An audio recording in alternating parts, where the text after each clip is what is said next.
ಕಷಾಯ ಮಾಡ್ತಾಯಿದ್ದೀನಿ. ಈ ಕಷಾಯಕ್ಕೆ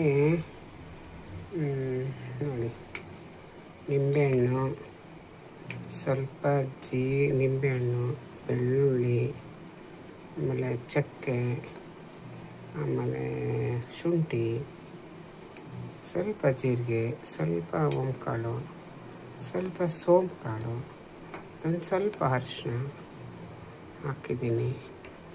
ಇದು ಏನಕ್ಕೆ ಒಳ್ಳೆಯದು ಅಂದರೆ ಹಾರ್ಟು ಬ್ಲ್ಯಾಕ್ ಆಗಿರುತ್ತಲ್ಲ, ಇದ್ರ ಜೊತೆಗೆ ಒಂದು ಸ್ವಲ್ಪ ಹರಳಿ ಎಲೆ ಹಾಕ್ಕೊಂಡ್ರೆ ಒಳ್ಳೆಯದು. ಹರಳಿ ಎಲೆ ತಂದಿಲ್ಲ ನಮ್ಮ ಮನೇಲಿ, ನನ್ನ ಚಿಕ್ಕ ಮಗನ ಮನೆ ಹತ್ರ ಇರುತ್ತೆ, ಅಲ್ಲಿ ತಂದು ಕೊಡ್ತಿದ್ದವನು. ಇಲ್ಲಿ ಸಿಗಲ್ಲ, ತಂದಿಲ್ಲ. ಬರೀ ನಿಂಬೆಹಣ್ಣು, ಬೆಳ್ಳುಳ್ಳಿ, ಶುಂಠಿ, ಸ್ವಲ್ಪ ಜೀರಿಗೆ, ಸ್ವಲ್ಪ ಓಂಕಾಳು, ಸ್ವಲ್ಪ ಸೋಂಪು ಕಾಳು, ಚೂರು ಅರಿಶಿನ ಹಾಕಿ ಇದನ್ನು ಒಂದು ಗ್ಲಾಸ್ ಮಾಡಬೇಕು. ಇದನ್ನು ಒಂದು ಗ್ಲಾಸ್ ಮಾಡಿ ಇಟ್ಟಿದ್ದೀನಿ. ಒಂದು ಚೊಂಬು ನೀರು ಹಾಕಿದ್ದೀನಿ. ಇದು ಒಂದು ಗ್ಲಾಸ್ ನೀರು ಆದಮೇಲೆ ನಾನು ಕುಡಿತೀನಿ. ನನ್ನ ಮಗ ಇದ್ದಾನೆ ದೊಡ್ಡವನು, ಅವನಿಗೂ ಸ್ವಲ್ಪ ಹಾರ್ಟ್ ಪ್ರಾಬ್ಲಮ್, ಅವನಿಗೆ ಕೊಡ್ತೀನಿ. ಅವನಿಗೆ ಸ್ಟಂಟ್ ಹಾಕಿದೆ. ನಾನು ಏನು ಮಾಡಲ್ಲ ಅಂತ ಅಂದ್ಬಿಟ್ಟು ಡಾಕ್ಟ್ರು, ಏನು ಮಾಡೋಕ್ಕಾಗಲ್ಲ ಅಂತ, ಎಲ್ಲ ಬ್ಲಾಕ್ ಆಗೋಗಿದೆ ಅಂತ.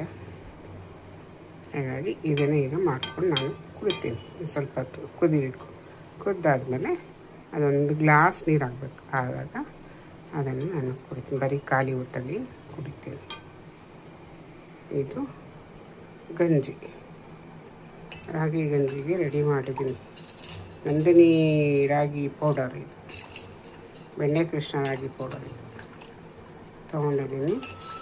ಚೆನ್ನಾಗಿರುತ್ತೆ, ಹೊಟ್ಟೆ ತಂಪಾಗಿರುತ್ತೆ. ಕಲಸಿಟ್ಟಿದ್ದೀನಿ. ಅದು ಮುಗಿದ ತಕ್ಷಣ ಇದನ್ನು ಸ್ಟವ್ ಮೇಲೆ ಇಡ್ತೀನಿ.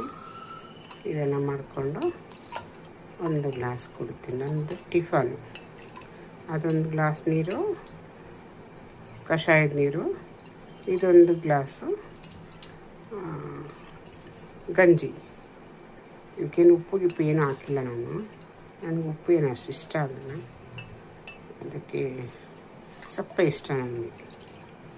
ಏನು ತಿಂದು ಸಪ್ಪೆ ತಿನ್ನೋಕ್ಕೆ ತುಂಬ ಇಷ್ಟ. ನನಗೆ ಸಪ್ಪೆನೇ ಇಷ್ಟ, ಅದೇನು ಗೊತ್ತಿಲ್ಲ. ಸ್ವಲ್ಪ ಉಪ್ಪು ಹಾಕಿದ್ರೆ ಸಾಕು. ಆದರೆ ನಾನು ಗಂಜಿಗೆ ಉಪ್ಪು ಹಾಕಲ್ಲ. ಅದರೆಲ್ಲ ಏನೋ ಹಾಕಿದ್ದಾರೆ ಅವರು, ಜೀರಿಗೆ ಎಂತೆಂಥದ್ದು ಹಾಕಿದ್ದಾರೆ.